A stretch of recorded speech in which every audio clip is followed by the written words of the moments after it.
Permítame un segundo, solo voy a quitarle el eco.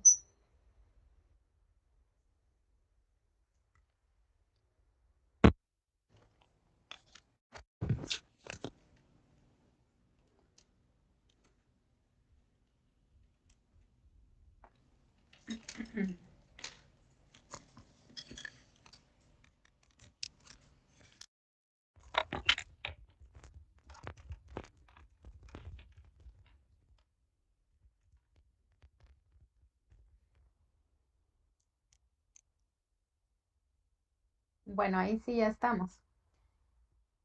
No sé si me escuchan ahí.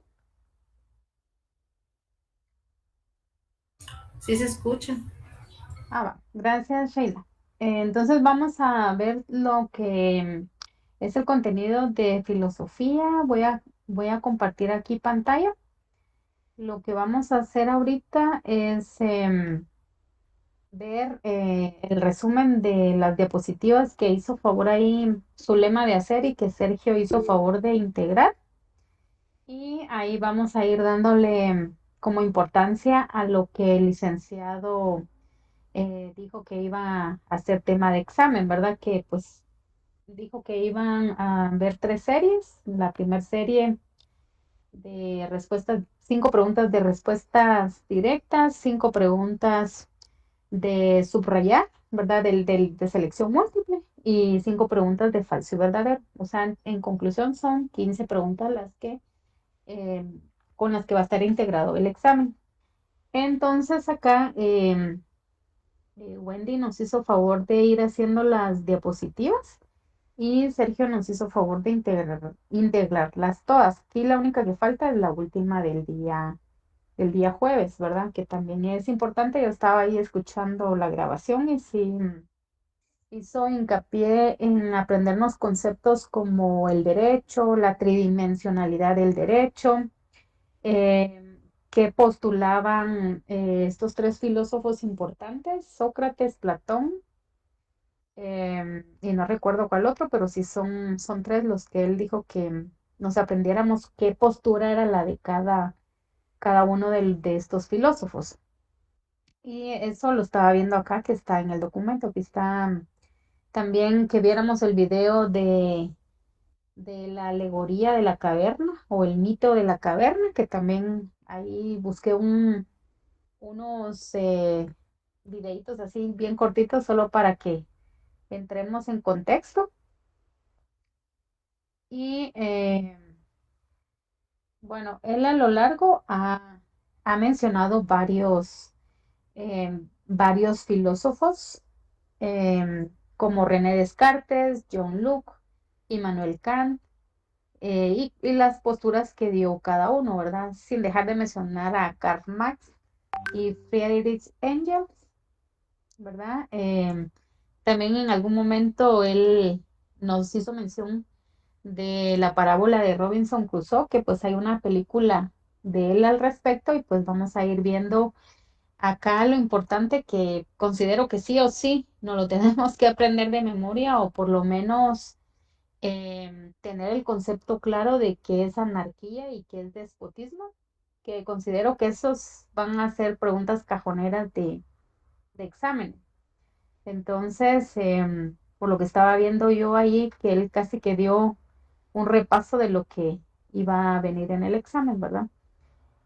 Acá también estaba yo revisando el libro de Filosofía del Derecho de García Máinez y pues ahí también él presenta em, el concepto de qué es derecho, ¿verdad? Es un libro antiguo, pero sin embargo es bastante claro. Aquí también habla de la definición del derecho, entonces vamos a leer eso solo como para poder, si nos preguntan por qué diferencia o qué similitud hay, ¿verdad? Podría ser cualquiera de las preguntas, porque dijo el licenciado, pues hay algunas preguntas que vienen en sentido negativo, pero pues hay que responderlas en sentido positivo.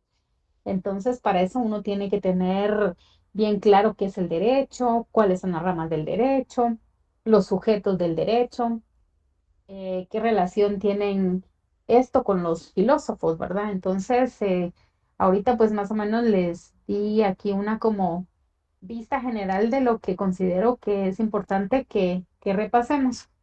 Eh, Aquí, dentro de un ratito, vamos a ver de, de eso de lo de la caverna, lo del video de la caverna. Y hay otro ahí que menciona que pues qué significa ese videito para pues tener una noción general, ¿verdad? Entonces igual ustedes en cualquier momento pueden aportar lo que ustedes consideren necesario y pues todas las aportaciones aquí son válidas, ¿verdad? Yo creo que de alguna manera enriquecen nuestro conocimiento. Entonces, prácticamente en la primera clase, pues él solo dio parámetros generales, por ejemplo, el objeto de la filosofía, que es generar un análisis crítico, ¿verdad? Em, Mencionó los libros como García Maínez, Filosofía del Derecho, también el de Luis César López Perno, de la justicia, de la ley a la filosofía del derecho, ¿verdad? O de la justicia a la filosofía. También el de este filósofo, Ricance Siches, Tratado General de la Filosofía del Derecho, ¿verdad? Entonces esas fueron las bibliografías que él sugirió. Hizo énfasis en lo que es el significado de la filosofía, ¿verdad? Que en sí la palabra filosofía está compuesta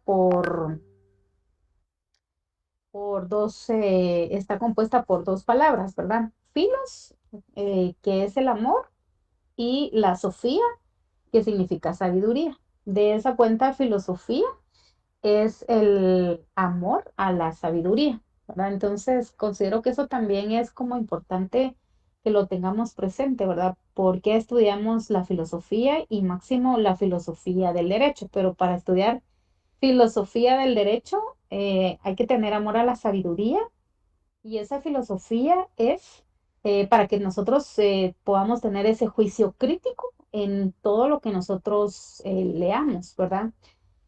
Pero hay diferencia entre decir filosofía, hay diferencia entre filosofía del derecho y las ramas que esto lo comparten, entonces todo esto es importante como tenerlo claro, ¿verdad? Entonces, en primera, considero yo tener claro que la filosofía está compuesta por dos palabras, ¿verdad? Filos, amor, y la sofía, sabiduría. Entonces, la filosofía significa el amor a la sabiduría, ¿verdad? Y es obviamente importante no solo pensar, discutir, cuestionar, aclarar dudas y conocerse a uno mismo, ¿verdad? Y esta es una frase que se le atribuye a Sócrates, donde dice, conócete a ti mismo.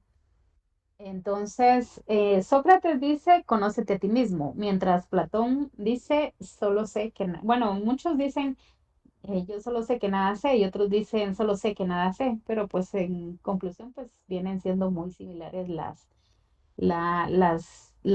posturas, ¿verdad? Y pues saber que Sócrates era un filósofo griego y que Platón era, pues, estudiante de Sócrates y por lo tanto, pues tenían la misma línea de pensamiento en cuanto a la filosofía. Y pues, en base a las exposiciones que hemos visto en estos días, pues, obviamente ellos lo que fomentaban no era la rebeldía, sino más que todo que las personas abrieran su conocimiento y cuestionar, ¿verdad? Cuestionar por qué usan las mujeres corsé, por decirles algo, ¿verdad? O cuestionar por qué los hombres antes usaban en sus botas taconcitos, ¿verdad? O sea, porque a veces las cosas solo se iban generando de generación en generación y cuando Sócrates empezó a cuestionarse del por qué se hacía esto o lo otro, de alguna manera lo tacharon como rebelde o como una mala influencia para los jóvenes, porque pues él se preguntaba por qué el actuar o pensar de alguna manera, ¿verdad? Entonces, él trataba de fomentar un análisis reflexivo con un sentido crítico, pero no negativo, sino cuestionando del por qué sí y el por qué no, ¿verdad? También está Jean-Francois Lyotard, que también es uno de Lyotard, que es un filósofo que el licenciado ha mencionado bastante, y pues se le atribuyen frases como lo deseado es deseado por estar prohibido, o el deseo como fuerza que une presencia y ausencia. La filosofía busca examinar y reflexionar sobre los deseos, no vencerlos. Filosofar no es desear la sabiduría, es desear el deseo. El origen de la filosofía es la pérdida de la unidad que impulsa la reflexión. Eh, el hombre es la medida de todas las cosas, resaltando el potencial humano. Aquí dice Protágoras, pero me imagino que debe ser Pitágoras. También nos ha mencionado a Albert Einstein, que habla sobre la filosofía, a pesar de que era, eh, un- se distinguía más por estar en el área no solo de filosofía, sino como un físico matemático, que es a lo que se le destaca más Albert Einstein. A pesar de eso, también se le hace alusión a que él era filósofo, ¿verdad? Y la filosofía es tomar en cuenta lo incomprensible en el universo, haciéndolo comprensible, ¿verdad? Es una frase que se le atribuye a él, ¿verdad? Esto implica a la capacidad de simplificar el lenguaje jurídico para un público no especializado. Entonces, a pesar de que hay personas que tienen un buen lenguaje o un acervo cultural bastante grande, lo ideal es que si, por ejemplo, están entre científicos, pues usar todas esas palabras dentro del ambiente científico, pero si un científico quiere expresar sus conocimientos a la demás población que no carece de esos conocimientos tan específicos, pues tienen que ellos también tener esa capacidad de simplificar el lenguaje para que también las demás personas lo puedan entender, ¿verdad? En el caso de nosotros, que estamos estudiando para abogados y notarios, pues hay cierta jerga jurídica, hay cierto lenguaje jurídico que nosotros entendemos, pero que para las demás personas que no son estudiosas de las leyes, pues tendríamos que interpretárselos o decírselos con un lenguaje más sencillo para que ellos lo puedan comprender, ¿verdad? Y estar todos como en la misma página. En conclusión, él decía que el Lyotard sobre la necesidad de filosofar, o sea, la necesidad de emitir ese juicio crítico, la necesidad de reflexionar. No se trata de evitar el deseo, sino del saber por qué es que uno desea ciertas cosas. Es como, hay personas que dicen, yo deseo tomar una cerveza, pero ¿por qué lo desea? ¿Verdad? Es una necesidad, ya se volvió un Rico, rico. hábito, un vicio. Vicio. Entonces, la idea de estos filósofos no es contrariar, sino despertar el deseo en las personas de poder cuestionar las cosas y decir el por qué sí, el por qué no. Y pues me recuerda una anécdota en donde contaban que antes pues los quesos eran muy grandes y los quesos eran tan grandes que se salían del plato. Entonces venían las abuelitas y pues para que no se saliera del molde del plato, pues le cortaban las partes que sobraban.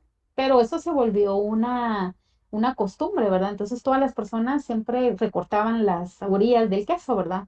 Pero llegó un punto que una persona seguía cortando las orillas del queso, eh, a pesar de que el queso ya cabía en el plato, pero ya por la costumbre de que su mamá, su bisabuelita, su bisabuela siempre le quitaban la orilla al queso, pues ella siempre lo hacía. Entonces nunca se cuestionó de pero sí, ¿por qué lo hacía mi bisabuelita, verdad? Y antes, pues las cosas las hacían más grandes, hasta las tortillas, ahora ya no parecen tortillas, parecen garnachas, ¿va? Entonces, eso es lo que ellos trataban de inculcar en la sociedad, el por qué seguimos haciendo ciertas cosas, porque en verdad es funcional o tenían una razón de ser del por qué las hacían en la antigüedad, ¿verdad? Y si es ahora funcional para la sociedad actual, ¿verdad? Entonces, Lyotard decía, ¿por qué existe el deseo? ¿Verdad? Porque el deseo es la ausencia de la presencia de algo. Es, por ejemplo, deseo ver a mi mamá, porque tengo la ausencia de la presencia de mi mamá, ¿verdad? Entonces, por eso es que me surge el deseo. Pero es un deseo por una necesidad emocional. Entonces, eso es lo que tratan los filósofos, de que nosotros abramos nuestro entendimiento a todas estas situaciones. También la capacidad de articular lo bueno, aquí dice inarticulable, pero bueno, de articular bueno, no puedo mencionar la palabra, pero aquí dice inarticulable, pero inarticulable sería la palabra ahí, ¿verdad? Articular lo inarticulable. La alineación, la pérdida de lo conseguido y la división entre el hacer y lo hecho, ¿verdad? Entonces, eso era el enfoque que Lyotard le daba a la filosofía. También eh, vemos acá eh, que habla de la filosofía del derecho, ¿verdad? Entonces, acá los puntos claves dentro de la filosofía del derecho es la definición en sí de lo que es la filosofía, la importancia de la terminología y lo que es la filosofía del derecho. Y es lo que les hacía yo alusión al inicio, que no es lo mismo hablar de filosofía a hablar filosofía del derecho y hablar del derecho, que son términos que van íntimamente correlacionados, pero su significado el significado principal de cada palabra es diferente. En el caso de la definición de filosofía, pues podemos colocar si en algún momento dado nos viene en el parcial, defina qué es filosofía, porque a mí se me hace que la primera serie va a ser de conceptos de defina qué es filosofía, defina qué es filosofía del derecho, defina qué es derecho, ¿verdad? Entonces, tener claro esos conceptos. La filosofía derivada del griego filo, que es amor, y sofía, sabiduría. Entonces, la filosofía significa el amor a la sabiduría y se define como el estudio de todo aquello que es objeto de conocimiento universal y totalitario. Implica discusión, análisis y escrutinio para comprender fenómenos, no siempre llegando a conclusiones definitivas, ¿verdad? Entonces, esta es una definición de filosofía. Si nos preguntan qué es filosofía o de una definición de filosofía, entonces ya ponemos, es el estudio de todo aquello que es objeto de conocimiento universal y totalitario, ¿verdad? Porque la filosofía trata de indagar sobre temas generales, ¿verdad? Universales y totalitarios, pero siempre empleando esa discusión, ese análisis y ese escrutinio para comprender fenómenos que no siempre se llegan a conclusiones definitivas. Es como el fenómeno de la creación, o sea, de dónde venimos. Muchos dicen la teoría del Big Bang, otros la teoría bíblica, ¿verdad? Que Dios creó las cosas de la nada, él hizo todo, ¿verdad? Entonces, esos son temas que la filosofía, son temas generales, porque pues todos quisiéramos saber de dónde venimos, ¿verdad? De dónde, cómo es que se forma un árbol, una flor,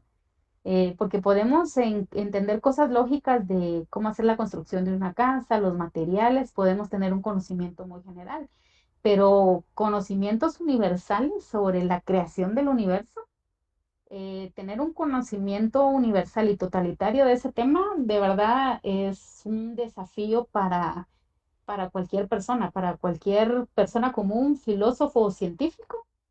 Son temas universales y totalitarios que no se podría dar una respuesta o una conclusión definitiva. Por eso es que la filosofía siempre implementa el análisis, el escrutinio, para comprender ciertos fenómenos. Hay cosas que el hombre las ha podido discutir, analizar y de alguna manera llegar a alguna conclusión en base a los conocimientos limitados del ser humano.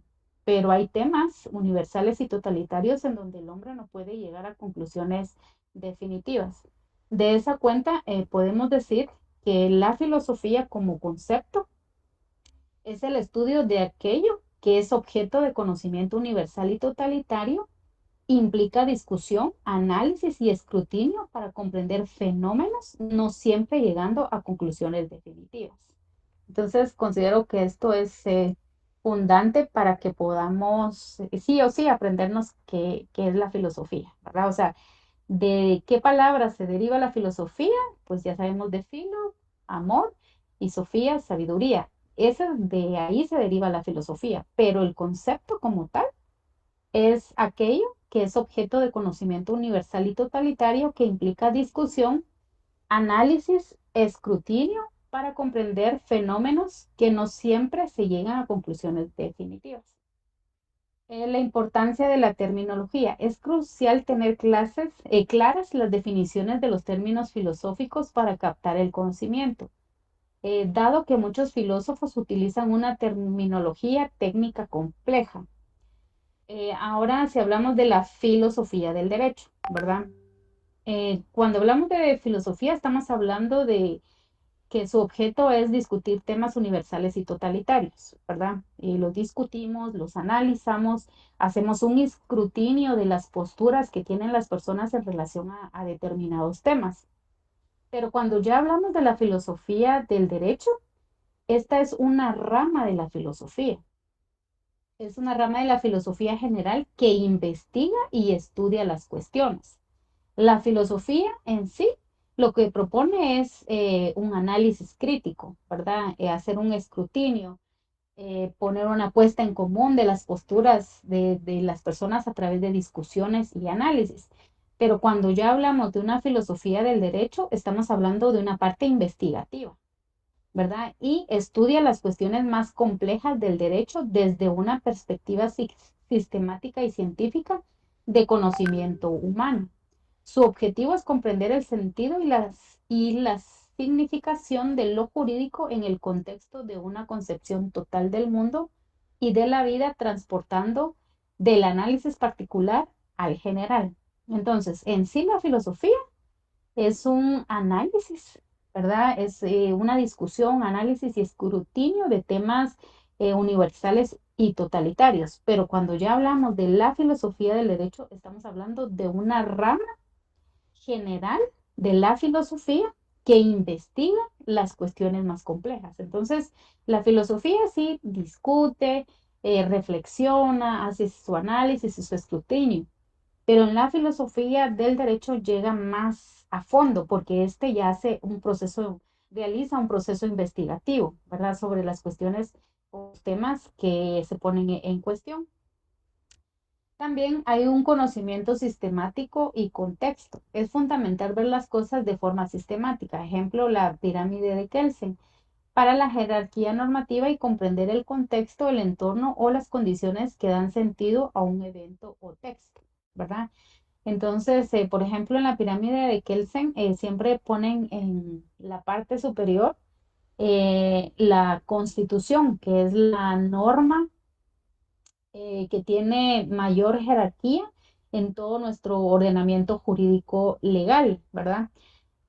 A la par, ponen las normas que son tratados a nivel internacional, pero en esta pirámide de Kelsen cabe hacer la aclaración que los tratados, convenios realizados a nivel internacional que Guatemala ha ratificado no significa que tengan mayor orden jerárquico a nuestra Constitución, sino que la Constitución siempre va a estar encima de todos estos pactos. Lo ponen a la par porque, por ejemplo, en la Constitución dice que es una norma positiva más no vigente la pena de muerte, pero por los tratados que Guatemala ha firmado y ratificado, pues no se puede ejecutar la pena de muerte en nuestro país porque los derechos humanos no lo permiten y los tratados que hemos ratificado no lo permiten. Entonces, la ponen a la par solo a manera de, está bien, está la Constitución, que es la norma máxima en nuestro país, pero siempre tomando en cuenta los tratados que hemos firmado y ratificado con los otros países, con la ONU o con la Organización Mundial de la Salud o qué sé yo, con todos los tratados y convenios que tenemos a nivel centroamericano o a nivel internacional. ¿Y con qué finalidad? Bueno, después en la pirámide, pues va la Constitución, después van las leyes ordinarias, ¿verdad? Como, por ejemplo, el Código Civil, el Código Procesal Civil y Mercantil, todas esas leyes. Y en la base de la pirámide van los reglamentos. Entonces, van en ese orden jerárquico. Por ejemplo, si en una institución, por ejemplo, del Ministerio Público, quieren implementar tienen un reglamento y quieren que lo implementemos, pero va en contra de lo que dice la Constitución, ellos deben de someterse a la Constitución. Entonces, en ese conocimiento sistemático y en ese contexto se respeta ese orden jerárquico, ¿verdad? No pueden los reglamentos, las normas o las leyes ordinarias y complementarias ser superiores a la autoridad máxima en cuestión de leyes, que es la Constitución Política de la República de Guatemala, ¿verdad? Entonces, por eso es que cuando se habla de filosofía del derecho, se tiene que tener clara ese orden de cómo se ejecutan o el orden de prioridad de las leyes para estar todos en el mismo sistema y contexto y poderlas ejecutar de manera consciente y coherente. Cuando se habla de las ramas de la filosofía que son relacionadas con el derecho, el licenciado hizo mucho énfasis en la epistemología, en la filosofía de la lógica, en la ética, en la filosofía de la ciencia. Si hablamos de epistemología, es el estudio de las ciencias y cómo se adquiere el conocimiento válido y se distingue de la doxa, que es la simple opinión, ¿verdad? Mientras la doxa es la opinión que puede tener cada uno de nosotros, por ejemplo, Amy, Daniel, Eric, ¿verdad? La doxa es la opinión que cada uno de ustedes puede tener, mientras que la epistemología es el estudio de las ciencias y cómo se adquiere el conocimiento válido, ¿verdad? Por ejemplo, a través del método científico podemos decir que hay conocimientos válidos, pero a través de la doxa, de por ejemplo, de Amy, que solo es la opinión de ella, ¿verdad? No es un conocimiento científico, simplemente es la opinión, la doxa que tiene cada persona. Entonces es importante que se haga la distinción entre epistemología y la doxa. Mientras la doxa es la opinión que cualquier persona puede emitir con mucho o poco conocimiento, no importa, son simplemente opiniones que se escuchan y se respetan, mientras que la epistemología es el estudio de las ciencias y cómo se adquiere el conocimiento válido, ¿verdad? No se trata de adquirir conocimientos por adquirirlos, sino que estos conocimientos sean válidos. También está la filosofía de la lógica, que es el estudio de los sistemas lógicos. También hablamos de lo que es la ética y la estética. Mientras la ética son las normas que rigen el comportamiento humano y moral, y se enfatiza en la importancia de la discreción y el autocontrol. Mientras que la estética es el estudio de la percepción de la belleza. Mientras la ética promueve que las personas tengan un comportamiento humano racional y moral, ¿verdad? Que sea de discreción y del autocontrol, la estética se basa más que todo en la percepción de la belleza, en cómo es la presentación de algo. Por dar un ejemplo así bastante sencillo, a la hora de presentar un trabajo, la ética tiene que ver con toda la redacción que uno le incluye al trabajo, mientras la estética es la forma en que vamos a presentar ese trabajo. Si lo hacemos con qué tipo de letra, tamaño, justificado el trabajo. Entonces la estética se trata de que uno vea las cosas, que uno perciba las cosas de manera agradable. Mientras que la ética trata de que todo lo que plasmemos con la estética de forma agradable sea moralmente aceptable dentro de las normas de la sociedad. Por ejemplo, en un trabajo no voy a poner yo malas expresiones o la doxa, la opinión que tenga yo de algo. Eh, Mientras que la estética verifica que lo que yo esté plasmando visualmente se vea bien, ¿verdad? Haya belleza en cuanto a lo que yo estoy plasmando en letras.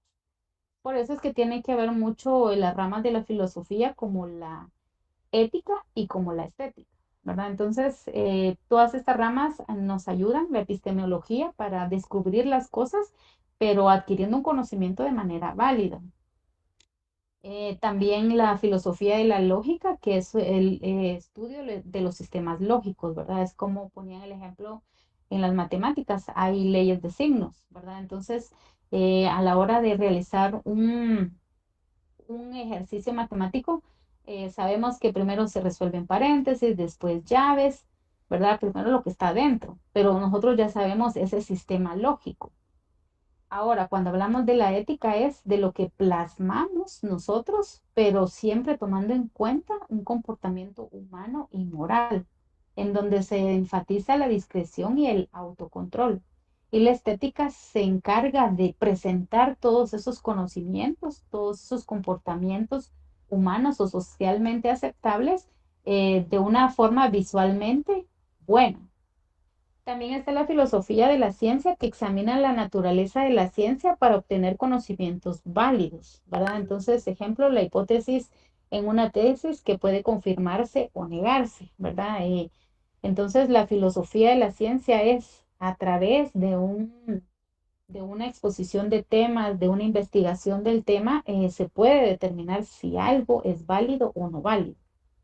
Y por eso ponen el ejemplo de una hipótesis, porque una hipótesis puede ser una afirmación o una negación de algo. Por ejemplo, todos los estudiantes de la Universidad de San Carlos de Guatemala son personas de escasos recursos.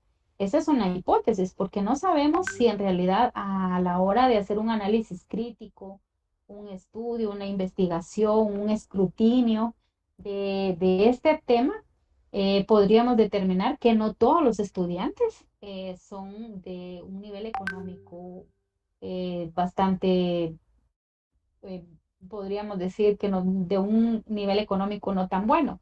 Entonces, al final, estas hipótesis en la filosofía de la ciencia se pueden negar o se pueden afirmar, ¿verdad? Como puede decir, no, no todos los estudiantes de la Universidad de San Carlos de Guatemala son de escasos recursos.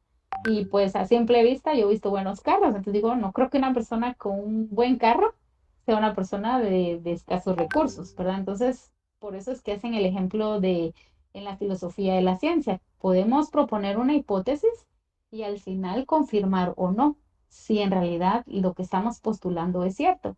Porque otra hipótesis podría ser, no todos los estudiantes de la Universidad de San Carlos de Guatemala son personas de escasos recursos, ¿verdad? Entonces puede ser que al final la afirmación sea afirmativa, ¿verdad? Porque puede ser ese algunos encierra que unos sí tienen buenos recursos económicos y otros no tienen buenos recursos económicos, pero de que todos estamos en la Universidad de San Carlos de Guatemala es un hecho, ¿verdad? Entonces, a eso trata de la rama de la filosofía de la ciencia, de examinar la naturaleza de la ciencia para obtener conocimientos válidos. También cuando se habla de la ontología, esta se encarga de indagar sobre la existencia de los fenómenos, las propiedades trascendentales, la intuición y el sentido del ser. Aborda la relación entre ciencia y divinidad.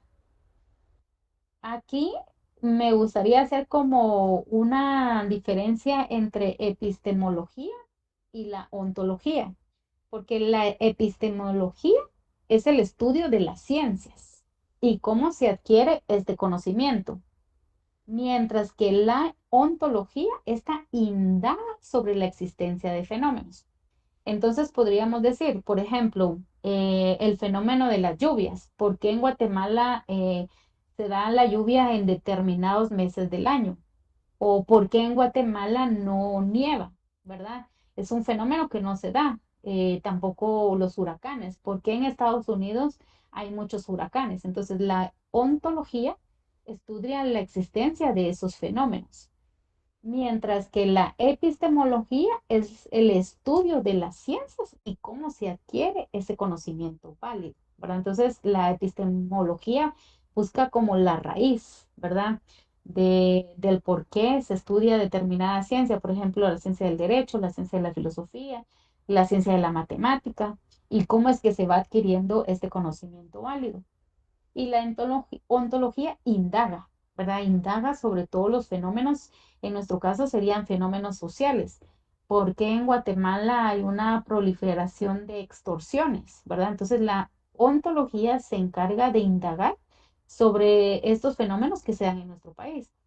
Actualmente, a diferencia de El Salvador, ahí se podría poner un fenómeno diferente. ¿Por qué en El Salvador ahora ya no existen muchas extorsiones? ¿O por qué en El Salvador, digamos que ya hay cero, grado o cero nivel de maras, ¿verdad? Estudiar esos fenómenos. Bueno, podríamos, en base a la ontología, a indagar, porque el presidente implementó ciertas normas, ciertas reglas dentro del país y todo, ¿verdad? O él de alguna manera se volvió déspota en el sentido de que todo el poder está centrado en él, ¿verdad? Entonces, en base a eso es que ya no se dan los fenómenos de las maras. Porque en Guatemala sí se siguen dando el fenómeno de las maras.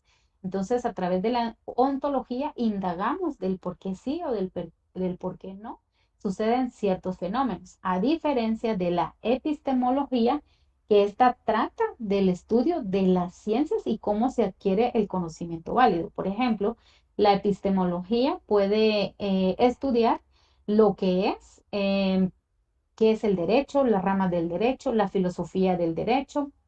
Entonces, la epistemología busca la raíz del por qué adquirimos ciertos conocimientos, de por qué estudiamos ciertas ciencias. En nuestro caso, podríamos nosotros cuestionarnos por qué dentro de la carrera del derecho hay un curso que se llama filosofía y otro curso que se llama filosofía del derecho, cuando meramente, a grosso modo, pudiéramos decir que son temas o ramas del derecho que no son fundantes, que parecieran que no son fundantes, pero la realidad que sí. Entonces, en la epistemología estudia del por qué dentro del pensum de estudios tenemos esos dos cursos, mientras que la ontología indaga sobre ciertos fenómenos que se dan. Eh, Podríamos poner ahorita el fenómeno actual que se está viviendo en las votaciones. Regularmente, cuando habían votaciones, siempre ganaba cierto grupo. Ahora, ¿por qué se está dando el fenómeno de que ya no, que están casi los mismos números en ambas partes? Entonces, la epistemología estudia las ciencias, mientras que la ontología indaga sobre la existencia, pero de fenómenos que se dan, en nuestro caso, dentro de la sociedad. También hablamos de la filosofía del lenguaje, que es el estudio del lenguaje como sistema de comunicación, ¿verdad? Existen diferentes tipos de lenguajes. No solo es el lenguaje escrito, el lenguaje verbal, el lenguaje también utilizando las 5 habilidades lingüísticas, ¿verdad? Visuales, auditivas, kinestésicas, ¿verdad? Las personas que todo lo transmiten a través del tacto, ¿verdad? A través de un abrazo. Entonces, la filosofía del lenguaje estudia todos los sistemas, el lenguaje como un sistema de comunicación, ¿verdad? En nuestro caso, el lenguaje es el idioma español en nuestro país. En Estados Unidos, el lenguaje del idioma inglés, ese es el sistema de comunicación que ellos tienen. Entonces, la filosofía del lenguaje estudia el lenguaje como un sistema de comunicación.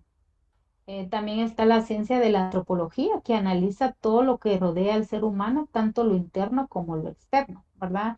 La antropología va más allá de lo que nosotros podemos ver, o sea, porque hay restos de dinosaurios, porque hay petróleo, porque hay restos de ciertos animales o de ciertas culturas, ¿verdad? Entonces la antropología analiza todo lo que rodea al ser humano, tanto lo interno como lo externo. La gnoseología, que también conocida como la teoría del conocimiento.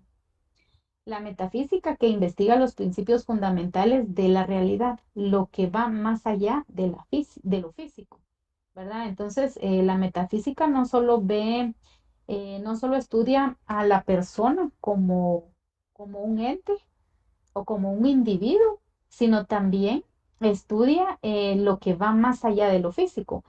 Todos sabemos que una persona está compuesta por cuerpo, alma y espíritu. Entonces la metafísica es el estudio de esos principios fundamentales de lo que compone a un ser humano.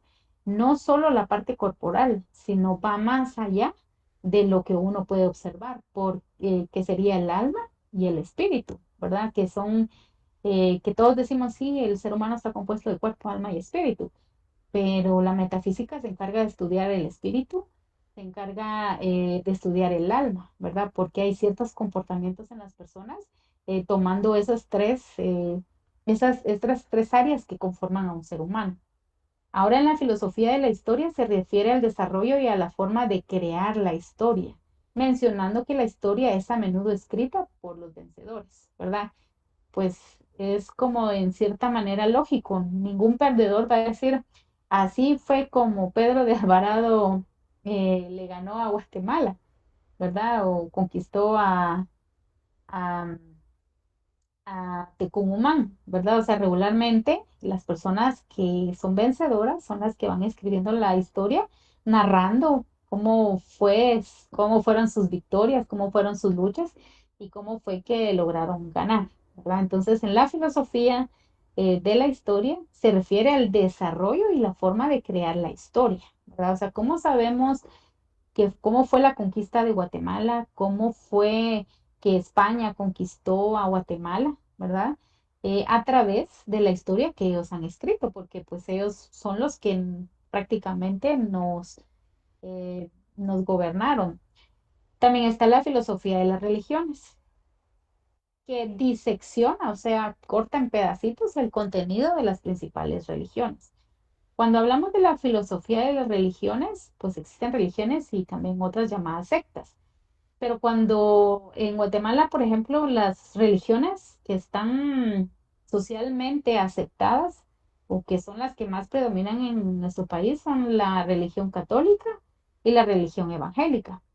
Entonces, la filosofía de las religiones disecciona, ¿verdad? Corta. Ah, bueno, vamos a cortar. ¿Y de qué trata la filosofía, lo que es la religión de católica o lo que trata la religión evangélica?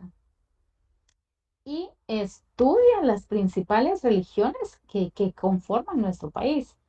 Puede ser que, por ejemplo, en África, eh, la religión predominante no sea ni el catolicismo ni el cristianismo.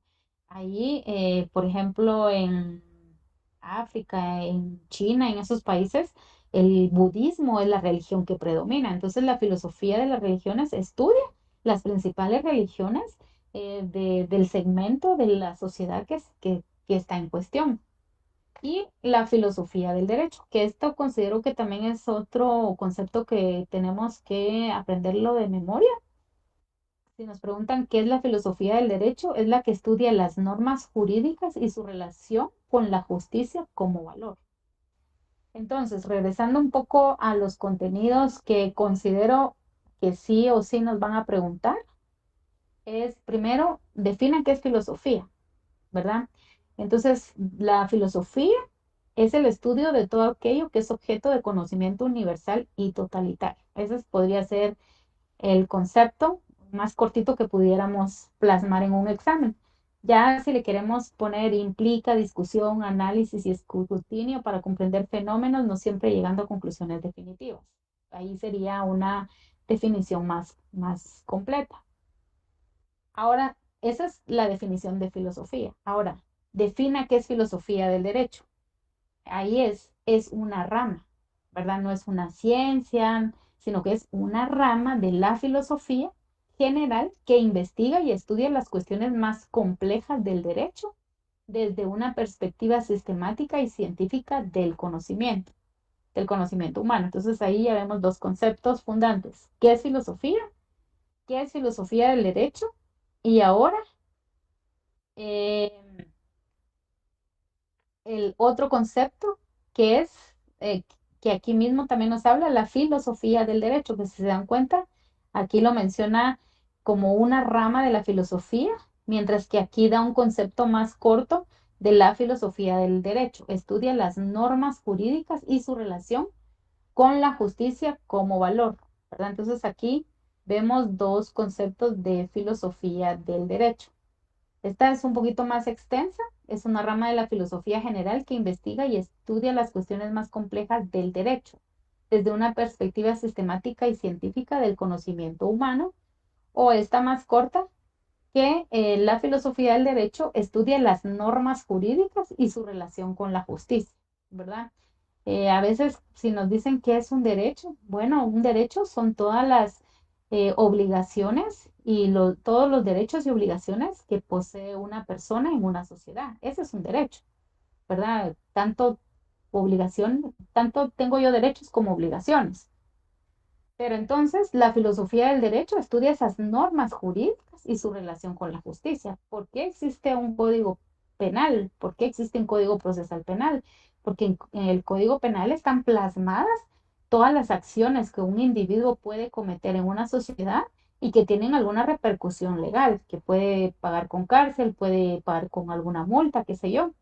Entonces, la filosofía del derecho estudia esas normas jurídicas, prácticamente estudia todas las leyes que rigen a una sociedad y qué relación tienen con la justicia como valor, ¿verdad? O sea, si una persona mata en la norma jurídica, ¿verdad? La filosofía del derecho estudia esa norma jurídica en donde dice, ah, bueno, como la persona, según el código, artículo 123, dio muerte a una persona, entonces la paga es prisión de tantos años, ¿verdad? Y eso pues ya lo delimita el juez y según las normas jurídicas del país. Ahora, un recorrido histórico por la filosofía clásica. Se enfatiza la importancia de regresar a los clásicos, ya que sus conocimientos siguen vigentes. Y pues el primer clásico es Platón, que postula teorías como el idealismo. Esto está ubicado en el año 428 a 347 antes de Cristo y afirmaba que los sentidos solo captan lo superficial. La esencia es lo inmutable que no está en la materialidad.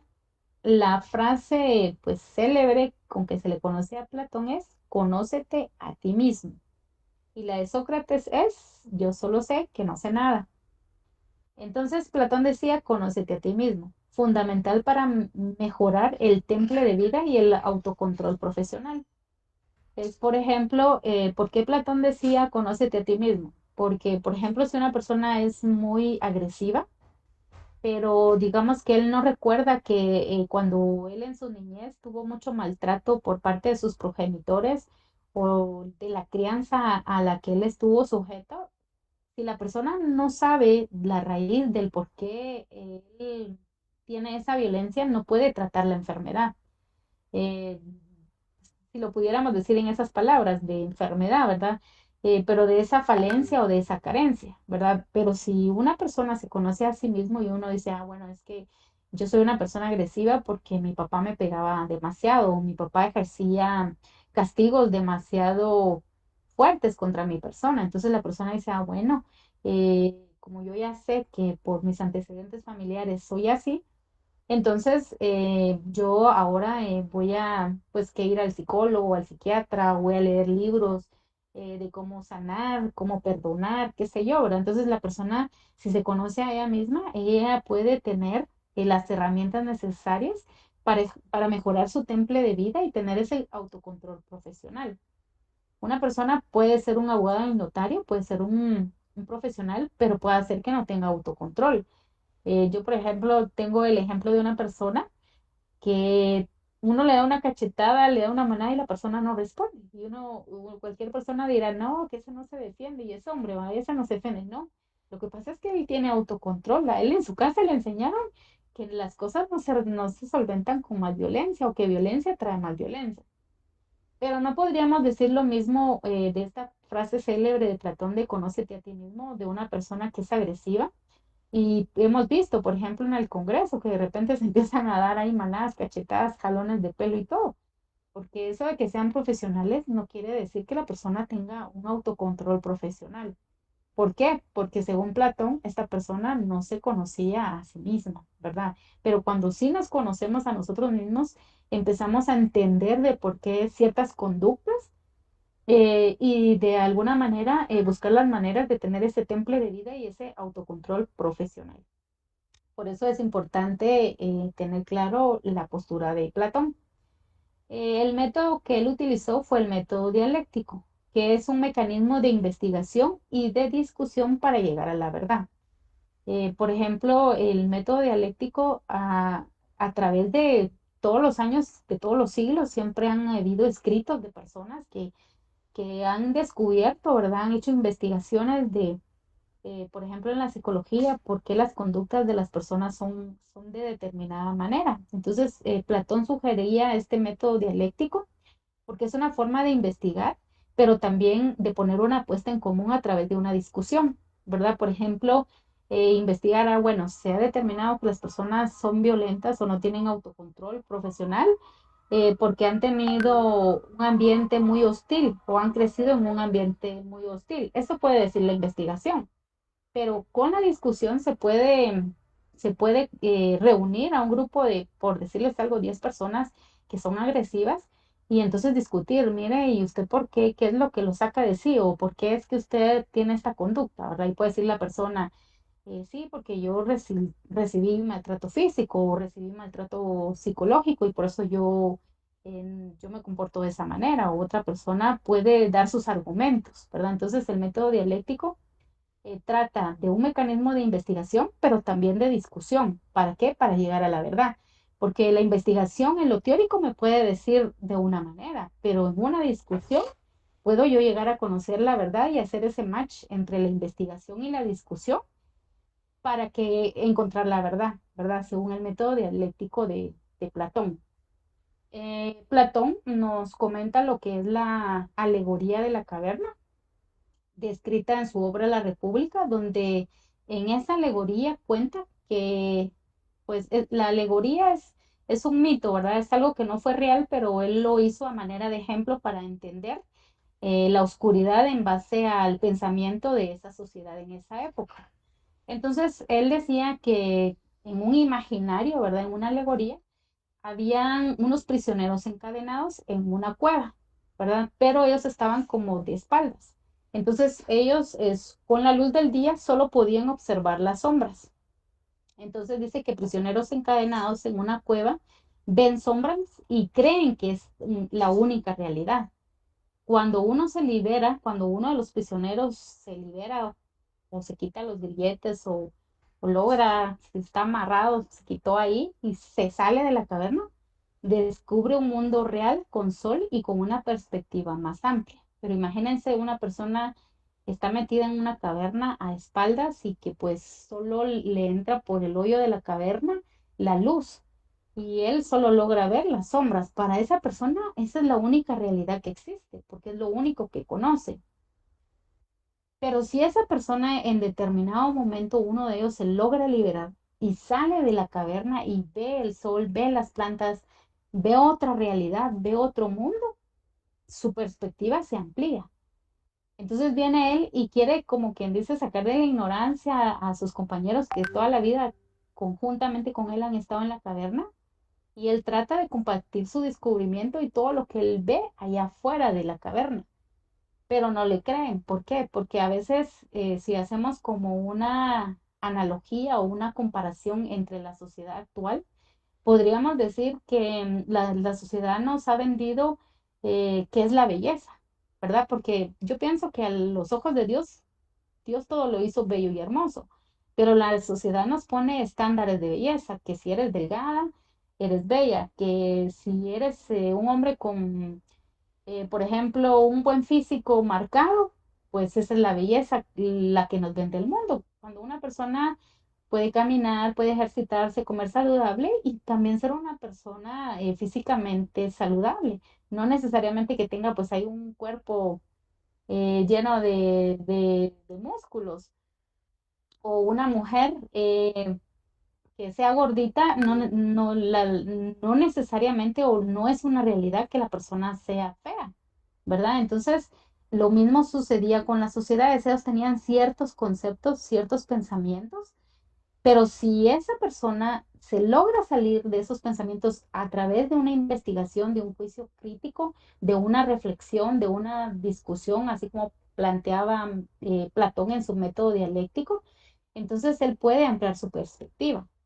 Y cuando uno quiere compartir ese conocimiento con las personas a veces se acomodan a lo que ya la sociedad nos vendió, ¿verdad? Y quieren seguir creyendo lo que por años han creído y ya no quieren creer otra nueva postura, ¿verdad? Entonces a eso se refiere la alegoría de la caverna. Yo encontré aquí este videíto eh, de, de esa de la alegoría de la caverna que dura 4 minutos, entonces solo como para descansar un poquito ahí de ver tanta teoría, lo voy a transmitir y me dicen ustedes si lo pueden eh, visualizar y escuchar.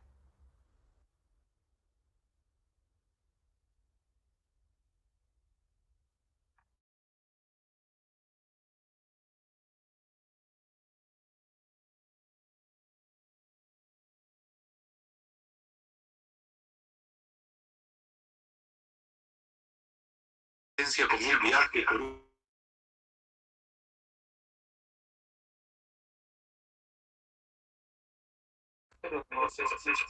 Ah, va.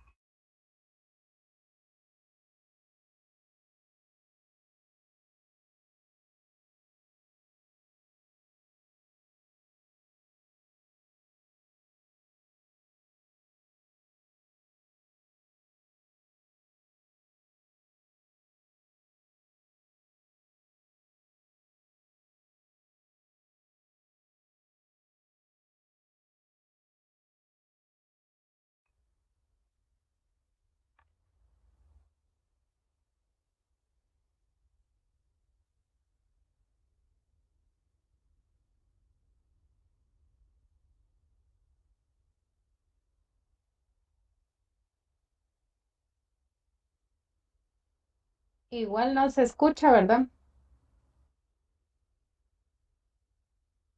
Bueno, les voy a mandar el enlace por si lo quieren ver ahí más adelante en su casa. Es un video bastante corto.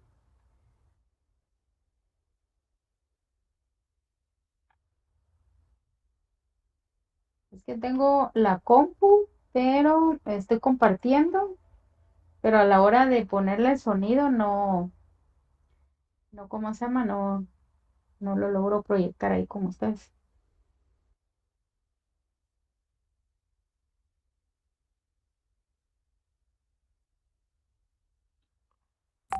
Perdón, Nínive, no sé si me escuchas.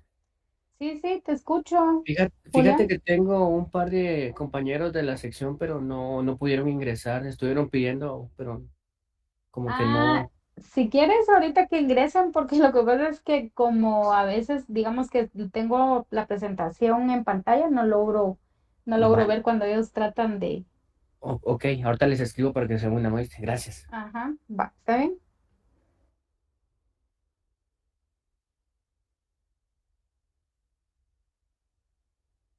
Ah, va,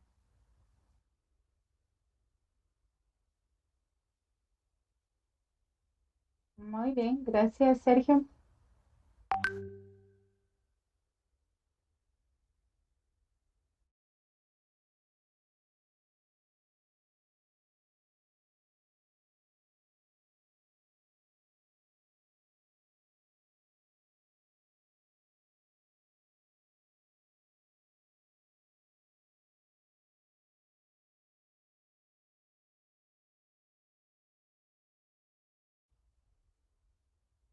Bueno, ahí les puse en el chat del grupo ¿cómo se llama? El videíto por si lo quieren ver, pero básicamente es eso que les conté, ¿verdad? Que es esa alegoría de unas personas que están encadenadas y pues solo ven sombras. Cuando alguien ya logra salir de la caverna y ve otra realidad y quiere compartírselas, pues las personas no quieren creerlo y pues es una alegoría para entender el pensamiento de las sociedades actuales, ¿verdad? A veces por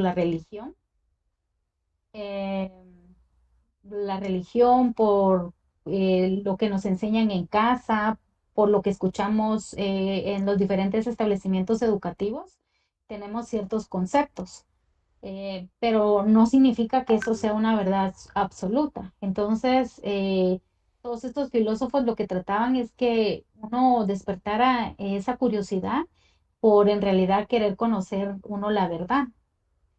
Y eso es importante y fundante en el derecho, por eso es que es bastante como importante que cada uno de verdad quisiera aprender a entender por qué ciertas personas actúan o piensan de determinada manera, eh, porque ellos ya conocen. Es como, por ejemplo, una persona que es estudiosa de la Biblia. Puede disertar un tema porque tiene conocimientos más profundos sobre el tema. Y solo por darles un ejemplo así bien sencillo, por ejemplo, no sé si ustedes, bueno, todos sabemos del nacimiento de Jesús, pero en Mateo, Marcos, Lucas y Juan mencionan una narrativa desde el punto de vista de cada uno, ¿verdad? Mucha gente dice, no, es que la Biblia se contradice porque en Mateo el nacimiento de Jesús lo dicen que son tres reyes magos. Mateo, Marcos, Lucas y Juan en esos 3 libros hablan del nacimiento de Jesús, pero en otros dice que no eran magos, que eran reyes, ¿verdad? Entonces, y Lucas lo presenta desde otra narrativa, ¿verdad? Entonces, lo mismo sucede con la alegoría de las cavernas. Muchas personas pueden tener un conocimiento a través de la investigación, a través de la implementación del método dialéctico, de una investigación y un conocimiento más profundo, pero si alguien no tiene ese conocimiento, difícilmente les va a poder entender, porque no ha tenido esa preparación que las personas han tenido. En este caso que estamos viendo a este filósofo de Platón, él lo que mencionaba ahí es que primero conocerse a uno mismo. Si uno sabe la raíz de muchas situaciones, uno puede implementar ese método dialéctico a través de la investigación y la discusión para poder entender de mejor manera la postura de otras personas y así pues poder llegar a una realidad.